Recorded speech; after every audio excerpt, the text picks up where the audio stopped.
Hello, dear community, and very welcome to our deep dive on managing hypergrowth today with Bitpanda, the first Austrian unicorn and super fast growing scale-up from Austria internationally, globally. And Eric, one of the co-founders, brought two top hires, Lindsay and Irina, Chief HR Officer and Chief Growth Officer. It's really a pleasure for me to have you here, and thank you for taking your time to share all your experience with our audience. Thank you.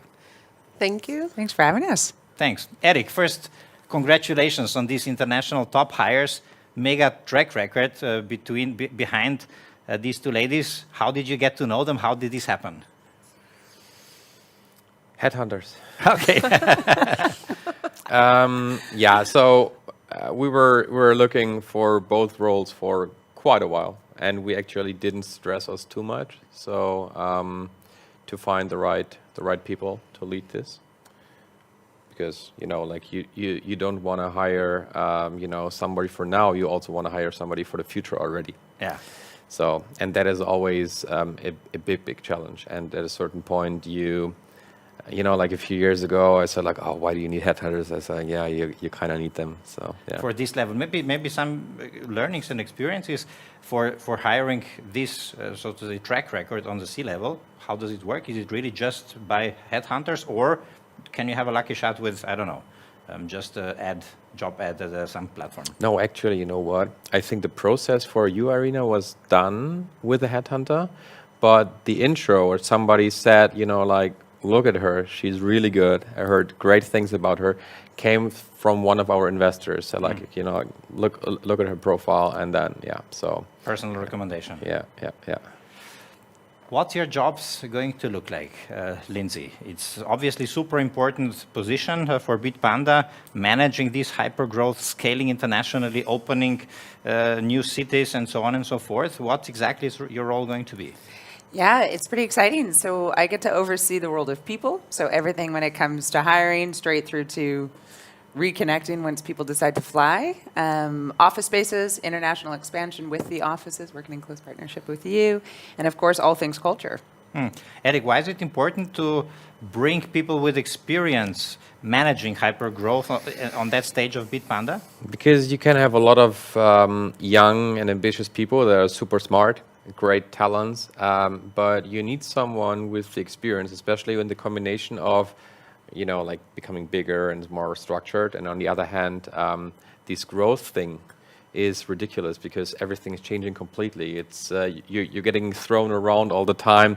You have to change your strategy. So this is something when you come just from the, let's say, corporate life, you don't see that. You plan for years ahead pretty much, and here you plan, month ahead. And that combination is very unique. So yeah, that's super advice. What's your track record? Maybe Lindsay, can you just briefly tell us what you did before? Now's the bragging part. Yeah.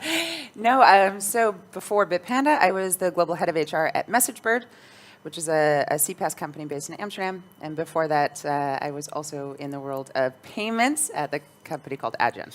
So basically, you know hypergrowth, you know how to manage it, and you bring these skills in it. What do you think are the crucial things also for other scale-ups, which we obviously increasingly have also in Austria? What are you going to look on at this phase? From a people perspective, Yes.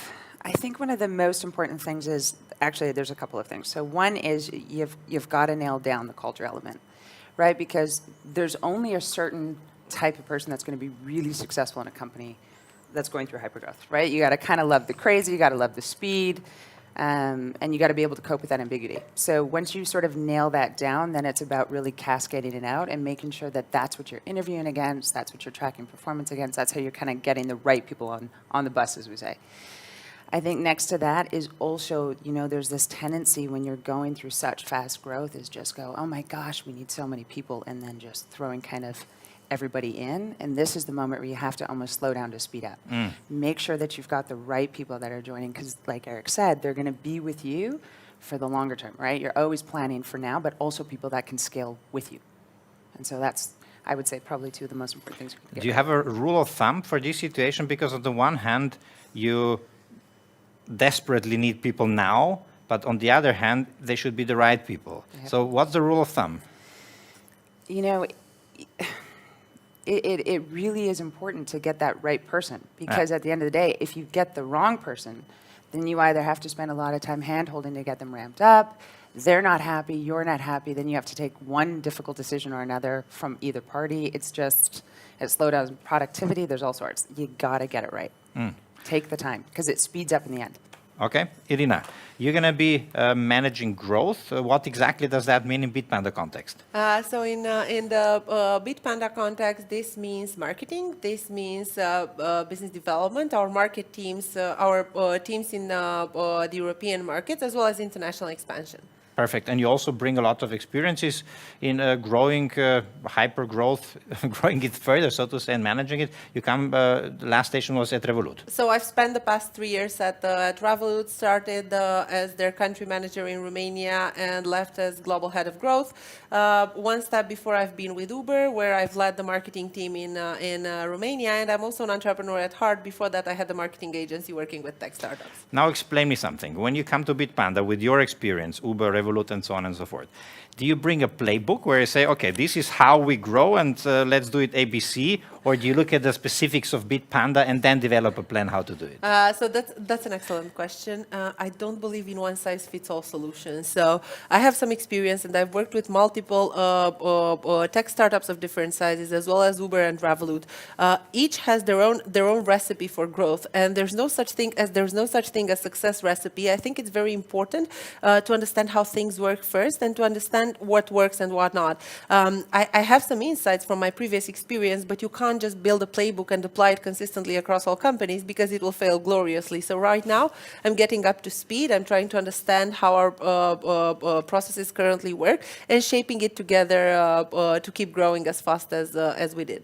Lindsay, I guess likewise for the HR. 100%, 100%. I think a little bit what you're saying, there's no one-size-fits-all, there's no playbook. You just kind of have like a belt of tools, and you got to figure out which one works, and you iterate it, and you adapt it, and you try it out, and then you keep going. I'm not sure about the current numbers, but I think Bitpanda is growing for, I don't know, 400 to 1,000 this year. At the same time, they're actually known for a very solid culture, a team that really likes working together. Now, onboarding and hiring doubled the size in 1 year. What kind of challenges do you expect, and how do you want to manage them? From a culture perspective? Yes. Yeah, it's a good one. I think one is, like Irina said, we're also still kind of getting our feet wet and onboarding, but I think there's a huge focus with the team to really make sure that we nail down that culture and that we really bring it to life everywhere. And so as we think about sort of post-COVID, kind of returning back into that office life, that hybrid kind of connection, how do we make sure that people can still feel it? Well, at the same time, when you're not in that office, you still get that same experience. Yeah. And so that's really something we're still trying to build and shape together. Eric, when you enter the office at Bitpanda, do you still feel that there is this DNA that you, so to say, imposed at the beginning? Is it still there? Do you still feel it? The office currently has a capacity of maximum 250 people, so we are 500 now. That means people have to work from home until the new office is ready. So I can't really give you an answer on that right now. But on the cultural side, I mean, it was a bit sarcastic question, but do you, in terms of safeguarding the culture, that was one of the, or is one of the assets of Bitpanda, do you still recognize this culture, or do you have to work on it strongly? What kind of experience do you have there? Because you constantly have to work on this strongly. I currently feel it's a good atmosphere, but I'm probably the wrong person to ask. You should ask like the whole team. Like I'm literally the wrong person. Lindsay, when you join a new company, and one of your key assignments is to safeguard and develop the culture. So how do you go about it? Do you first start studying culture, or do you maybe try to formulate it? What are your first steps? Yeah, I think one thing that's really important that sometimes people forget is culture is always evolving, right? So you still kind of keep that goodness that really kind of fueled how it all started, but at the same time, you're bringing in new people, there's new cultures, there's all this other stuff, and so you have to kind of iterate with it. In terms of how you get started, one, you can kind of feel it when you walk through, but a lot of it is through conversations. Talk to people, find out, and I focus. And I think sort of as a team, this seems to be how we seem to do it. But I think we focus less on like, hey, these are our big sort of marketing style statements, but it's really more that unifying factor of how we work together. And so once you get really clear there, then you can go, then you know. You have, on the one side, the culture that you want to, so to say, develop further and bring in, and on the other side, you have to hire 400 people. So how do you want to combine these both worlds? Will there be enough time on your side for that? Yeah, you know, and again, like, I think it sounds crazy, but when you go back into that interview phase, that's one of the key things you're looking for. You got to be so clear to people when they're about to join, what they're signing up for, right? So get that message out, like, are you ready? Because this is what it's like to work here. And then when they're going through, that's what you really zoom in on. And there's different tactics and different ways that you can do it. I think Amazon has done a great thing with the bar raiser program, which is what we've talked about. But people can really zoom in on certain elements. And that's how you sort of, again, safeguard that that's the right person for this organization. I guess, like Eric mentioned, you need a special or a very specific type of C-level manager for hyper-growth. Classic corporate manager wouldn't really probably be the perfect fit for the job. Does that also count for all the other employees in the company? Is there a specific skill set that one needs to bring in order to perform in a hyper-growth company like Bitpanda? Yeah, I would say, and please chime in, but I would say for me, it's you really can see people that are successful here that are really focused on making traction and impact, right? Not titles, not remit, not building kingdoms. It's really like how are we in it to take the company forward, and what do we need to do to get our hands dirty to do it, and we go. If I can add something here, I'm a very big fan of Reid Hoffman. Eric knows this. I've told him from the very first time. And Reid Hoffman has a definition, a classification of startup employees into the pirates, the Navy, and the police patrol. And the pirates are the people that are very useful in the beginning. They hack the sea to discover new land. These are the very talented generalists, smart, driven, passionate about what they do. Then as the company scales and enters hypergrowth, you actually need the Navy, because you're getting too big to be managed like a small company, but too small to be managed like a big one. And the Navy are the people that come in to set up the processes, to bring in the right people, to grow the ship. And once everything is set, what you're talking about, like the corporate approach, is the police patrol, because everything is set, and you just need the employees that come patrol the streets to make sure law and order is maintained. And one thing that attracted me to Bitpanda, beyond the fact that besides the fact that the product is fantastic, and I really clicked with Eric and Paul from the first conversation, was the fact that we're now transitioning as a company from the pirate stage to the Navy stage, which means that we're also making a switch in terms of people. So we're switching from people who are generalists to people who are specialists, more narrow functions, more narrow roles, and it's very interesting for me personally. It's very interesting and exciting to go through this transition as we set up the right processes and bring in the right people. Super interesting. What was the reason for you, Lindsay? Why did you join Bitpanda? Yeah, I mean, it was really interesting because I was for sure not looking. And then to Eric's point, the headhunter had reached out and I did have a conversation. I was like, oh, fintech, like I kind of miss that industry. And then I ended up having a conversation with our CFO, Peter, and one of our investor partners. And then I met Eric and Paul. And as soon as I met those guys, I was like, and I'm in. That was really the pull factor, yeah. What about them? Their vision about the product, their passion, commitment to the team? What was it? I think for me, first and foremost, it was actually their authenticity, right? Like they're just really human people and they really value people. Also Paul? But I think especially in my function, sometimes you get, going back to the police comment, sometimes you are like seen as like the policies and procedures police or, that kind of thing in the HR function. And I think for me, when I had these conversations, like it is a strategic function and they really value that. You could see that the culture and the people within the organization were actually paramount. So that was a big pull factor. One super interesting aspect also of actually your both positions, and that shows very beautifully the organization of Bitpanda. You work from Bucharest, you work from Amsterdam.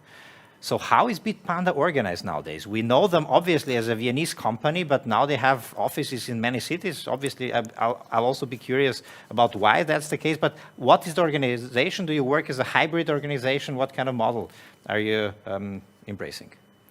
You want me to take that? You can take it. I mean, for us, it's also a hybrid for you too, right? So it's not like they're working completely remote. But it's also important for the C-levels to be with the team. We have a lot of meetings and so on. And, so it's also a hybrid model. But I think I said it before, like I'm just the introducer here, so I'm the sidekick. So maybe you can tell you a little bit here. I think on my side and what we believe is that we need top talent. We need people that have done it before, and it's very important to get them on board, no matter where they are located. The world is quite small, so we can fly quite fast. On my end, from Bucharest, it takes me more to get to the airport in Bucharest than to get from the airport to the office in Vienna.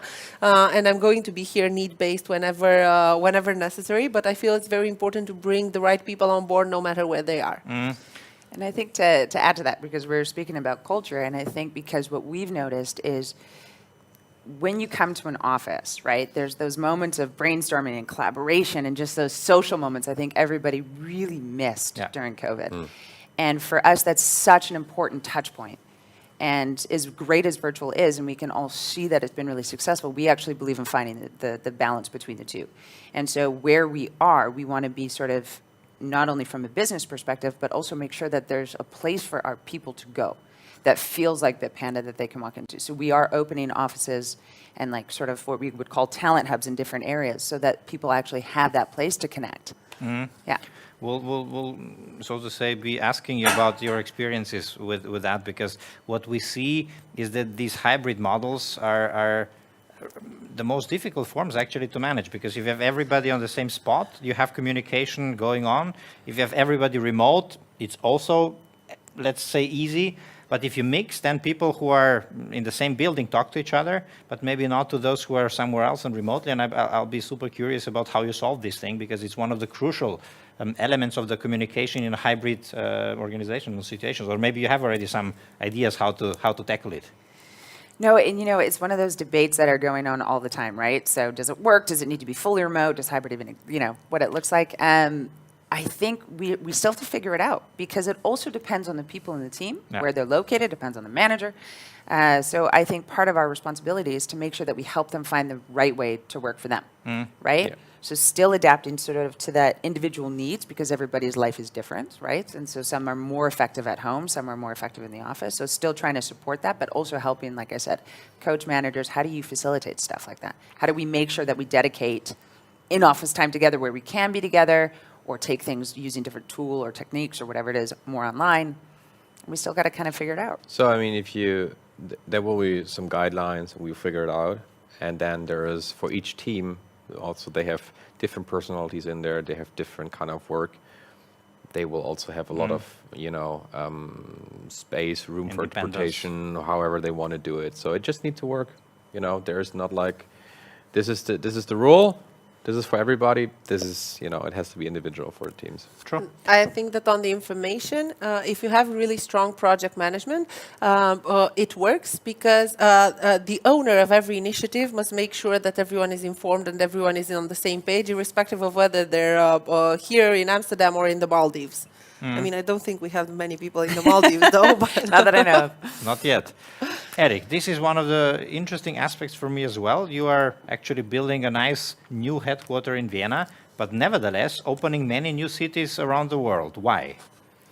This has many positive effects. Also, like getting into different talent pool, because Vienna is not known as the big tech hub or startup city, or, so when you have an office in Berlin and London and Amsterdam, Barcelona, wherever, Paris, then you can have access to much more people that would like to work for you, but they cannot move to Vienna.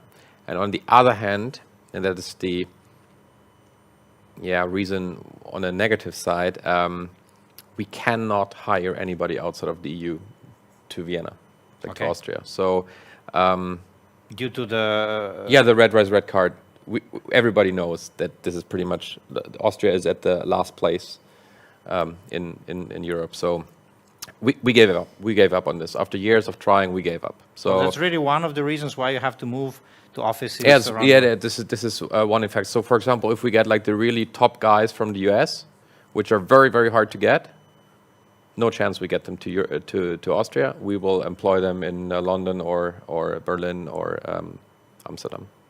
Wow. No chance here. It's like impossible. Until the law doesn't change, we won't even try. We tried it I mean, you can. This is something everybody's discussing this for years.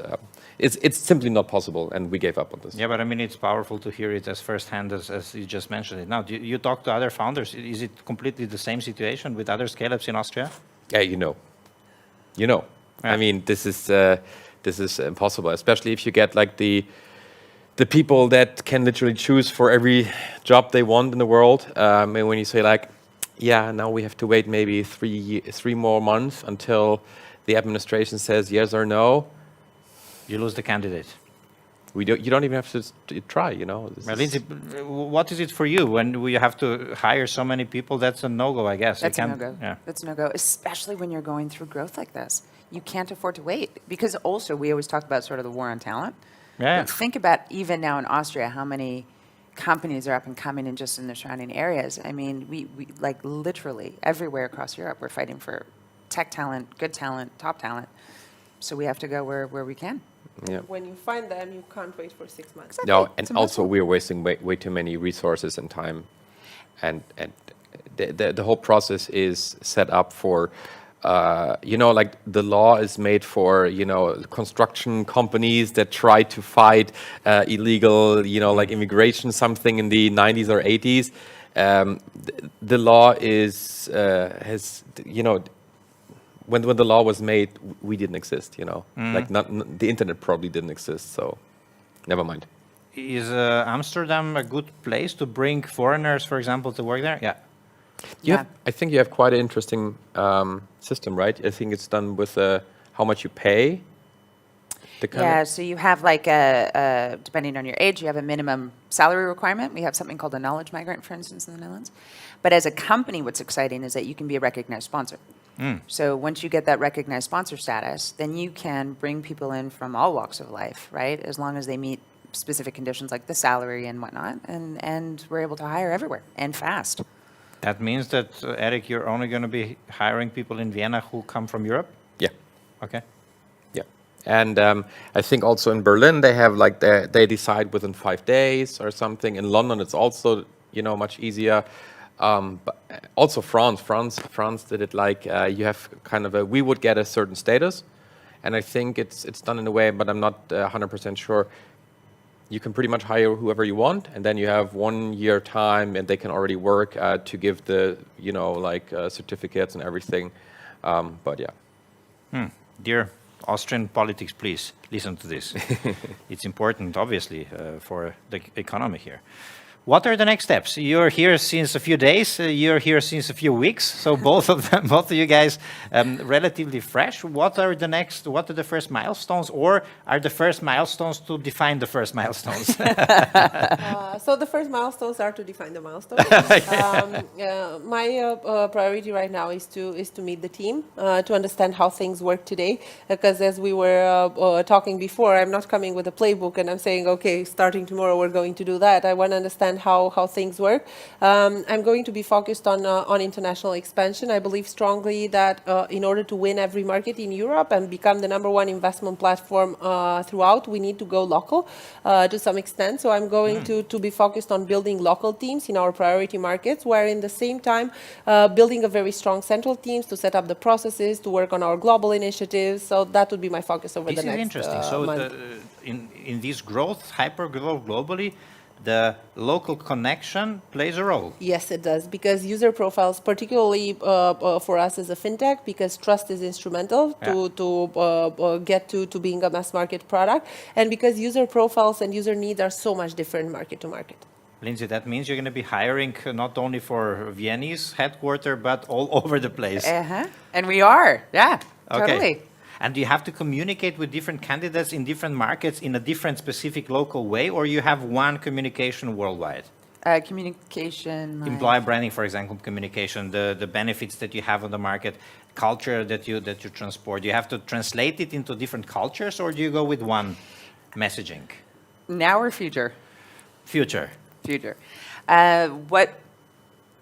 We haven't even talked about this, but what I would typically do, just throwing this Make out there. something up. That's what I usually do in these interviews. You know, what we try and do, especially for things like this, is like you have to be locally relevant. That's without a doubt. But what we try and offer, because as you can see, benefits, for instance, are so different everywhere in every country, and local legislation is different everywhere.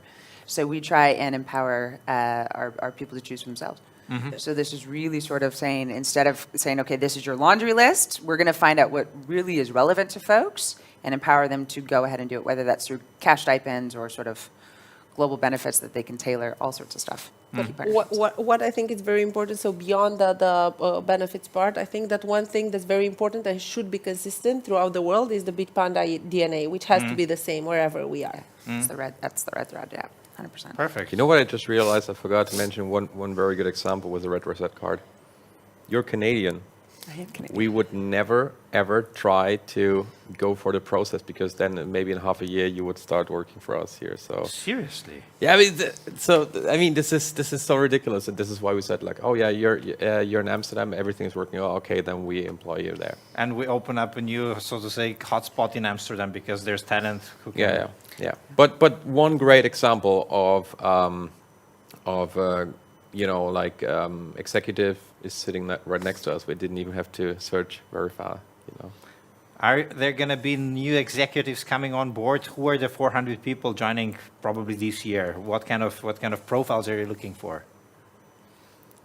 I mean, we have so many open positions in so many different fields. This would be a very long topic if I go through everything. So whatever you can imagine, just apply, so to say. I think I would chime in to say, one, you know, tech and product are that's the core of what we are, right? So we're always looking for that amazing tech talent, but then, you know, as we're starting to expand and scale, kind of carte blanche, so bring it on.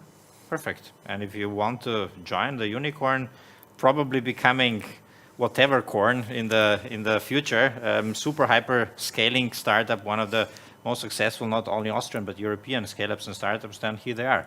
And a very, very good troop of guys and girls growing, increasing the senior level in their lines, and it's super exciting to talk to you and to see the development. Eric, chapeau, and all the best for further development, and keep us posted on all the challenges and learnings that you gain so that we can transport it to our community. Thanks for being with us. Thanks for having us here. Yeah, absolutely. Thank you. Thank you. And thank you for being with us as well. We'll report about Bitpanda and other scale-ups from Austria to share these learnings with you. Stay tuned, and thank you for being with us. Ciao.